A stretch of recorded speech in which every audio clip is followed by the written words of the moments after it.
कि बच्चे चित्र तो अभी भी बनते हैं, तो अभी जो तुम चित्र बनाते हो उनकी पहचान देते हो, उनका ऑक्यूपेशन देते हो, उन्होंने क्या किया। जैसे शिवाजी का चित्र बनाते हैं, राणा प्रताप का चित्र बनाते हैं, तो उनका ऑक्यूपेशन, उनका जिंदगी का हवाला देते हैं ना, है कि उन्होंने अपने जीवन में क्या किया।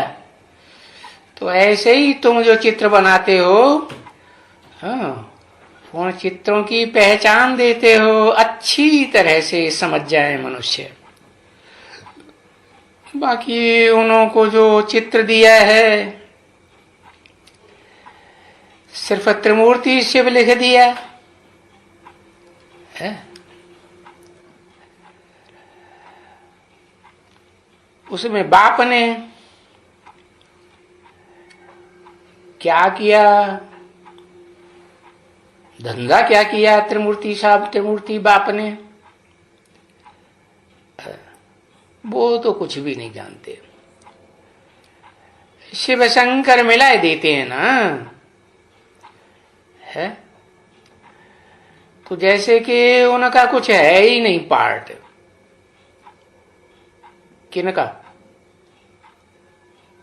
शिव निराकार और शंकर की मूर्ति बनाते हैं साकार,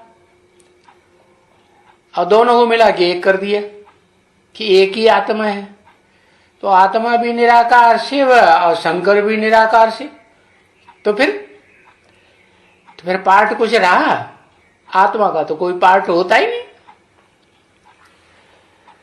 तो देखो, मिलाए दिया है उनको, शिव शंकर, शिव की आत्मा शंकर की आत्मा, दोनों को मिलाई दिया।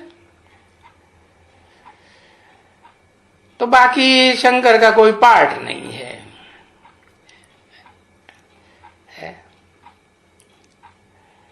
यूं तो बाबा ने समझा दिया है। जो सूक्ष्म वतन में ब्रह्मा विष्णु शंकर को दिखाते हैं, ये भी साक्षात्कार की बात है, सब साक्षात्कार की बात है। जैसे स्वप्न होता है तो कोई असलियत होती है क्या? नहीं। तो वहां सूक्ष्म वतन में तो कोई रह ही नहीं सकेंगे, है। ये रहने की तो ये दुनिया है ना, और चाहे वो स्वर्ग की दुनिया हो, चाहे ये नरक की दुनिया हो, रहा तो इसी में जाता है। क्योंकि सूक्ष्म वतन में तो ना हड्डी होती है ना मांस होता है, तो रहने की बात ही नहीं। अभी तुम जानते हो, है, जब तुम जाते हो सूक्ष्म वतन में, है, तो वह हड्डी मांस होता ही नहीं है। साक्षात्कार में जाते हो ना, हाँ, इतना जरूर देखते हो कि बरोबर साक्षात्कार करते हो कि ब्रह्मा भी है, परंतु वो ब्रह्मा तो संपूर्ण है, अव्यक्त है।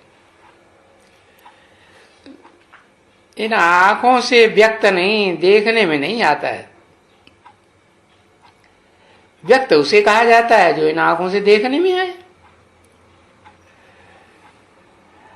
अभी ये जो ब्रह्मा व्यक्त है, जिसका पुराना नाम दादा लेखराज था,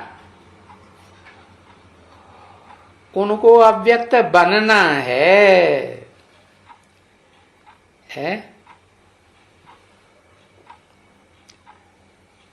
तो अव्यक्त बनना है।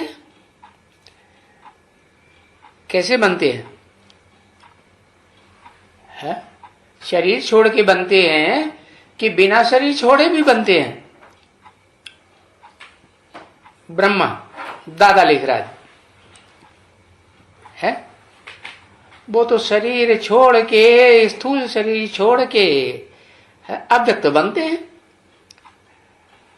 अब इनका अर्थ भी अच्छा निकलता है, समझ में आता है कि बरोबर जो व्यक्त मनुष्य है सो अव्यक्त होते हैं। ये इनका अच्छा अर्थ निकला। और जिसको वो फरिश्ते भी कह सकते हैं। कौन वो कौन? जिनको वो फरिश्ते भी कह सकते हैं। वो कह के किसकी तरफ इशारा किया है?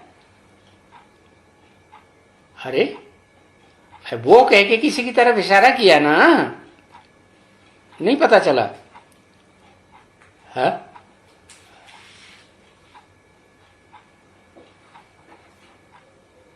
आने वाले बाबा की तरफ इशारा किया, वो फरिश्ता बनता है।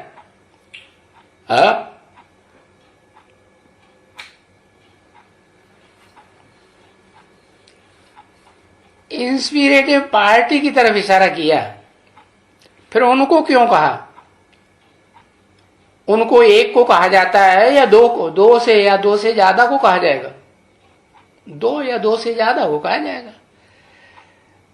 तो फिर जिसको वो फरिश्ते कह सकते हैं तो जिसको कहेंगे तो वो तो एक हुआ, सूक्ष्म शरीरधारी ब्रह्म। लेकिन बोला इन फरिश्तों का भी अर्थ अच्छा निकलता है। इनका माने दो प्रकार के फरिश्ते बनते हैं। एक तो वो जो मनन चिंतन मंथन की स्टेज में रहते हैं, शरीर रहते हुए भी, तो जैसे देह भूल गई, देह की याद नहीं रह गई है, नई दुनिया का मनन चिंतन मंथन, नई दुनिया की प्लानिंग है, ईश्वरीय सेवा की प्लानिंग में बुद्धि चलती रहती है। इस साकार देह और देह की दुनिया भूल जाती है। तो वो भी तो फरिश्ते ही हुए ना। हाँ, तो अभी फरिश्ते कह सकते हैं। बोलेंगे ये अव्यक्त फरिश्ते भी हम देखें, तो देखेंगे कैसे?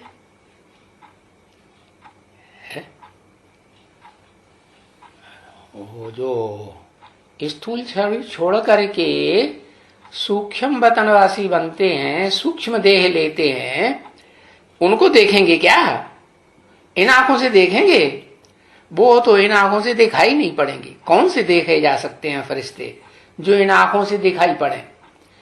तो जो इब्राहिम है, बुद्ध है, क्राइस्ट है, गुरु नानक हैं, ये फरिश्ते दिखाई पड़ते हैं कि नहीं? देह में होते हुए भी फरिश्ते दिखाई पड़ते हैं। तो ऐसे ही देखो, वो चित्र रख दिया है सूक्ष्म वतन में। है कौन सा चित्र? चित्र रख दिया है या रख दिए हैं? है क्या बोला? वो चित्र रख दिया है सूक्ष्म वतन में। कौन सा चित्र है? अभी रखे नहीं है कुछ है। सूक्ष्म वतन में कोई रह नहीं सकते हैं। वहां कोई हड्डी मांस वालों को रहने की जगह नहीं है, कुछ है ही नहीं वहां। तुम कभी कभी जाते हो सूक्ष्म वतन में, है तो सूक्ष्म वतन में तुम आके कहते हो कि वहां सुई भी रस पिलाते हैं, फलाना करते हैं। अभी सूक्ष्म वतन में तो झाड़ वगैरह होते ही नहीं जिनसे वो सूबी रस निकाल के तुमको पिलाया जाए, सोम रस बना के पिलाया जाए। तो वास्तव में सूक्ष्म वतन में ये सभी हैं ही नहीं। ये फिर भी वैकुंठ में हो सकते हैं क्या? हाँ, ये फरिश्ते वैकुंठ माने जिसे विष्णु का वैकुंठ कहा जाता है। तो जो विष्णु की दुनिया है उसमें ये फरिश्ते हो सकते हैं। माना विष्णु की देह दिखाते हैं या नहीं? देह तो दिखाते हैं, लेकिन चार भुजाएं दिखाई देते हैं। अब ऐसा तो कोई मनुष्य होता ही नहीं। ये है पुरुषोत्तम संगम युग की, स्वर्णिम संगम युग की बात है कि वो ब्रह्मा बनने वाली पांचों ही आत्माएं जिन्हें पंचानन कहा जाता है, उनके स्वभाव संस्कार सबके मिलकर के एक हो जाते हैं। तो उनमें जो मुखिया है वो प्रकृति के मध्य में वो आत्मा है, बाकी चार आत्माएं जो हैं वो सहयोगी बनती हैं भुजाओं के रूप में। तो ऐसे भी नहीं है कि बैकुंठ से कोई ले आ करके उसमें सूबी रस पिलाते होंगे, ऐसे भी नहीं हो सकता है। तो ये जो भी साक्षात्कार हैं सूक्ष्म वतन के भी, तो वो बस साक्षात्कार में आ जाते हैं, जाते हैं ना साक्षात्कार में। तो जाते हैं, देखो ऐसे थोड़े ही जाते हैं, है? वो तो ध्यान में जाकर के देखते हैं, है? ऐसे थोड़े ही, तो कैसे बाबा बताते हैं, है? ऐसे ध्यान में जाना कि मनन चिंतन मंथन करके इस देह और देह की दुनिया को भूल जाना, ऐसे थोड़े ही जाते हैं।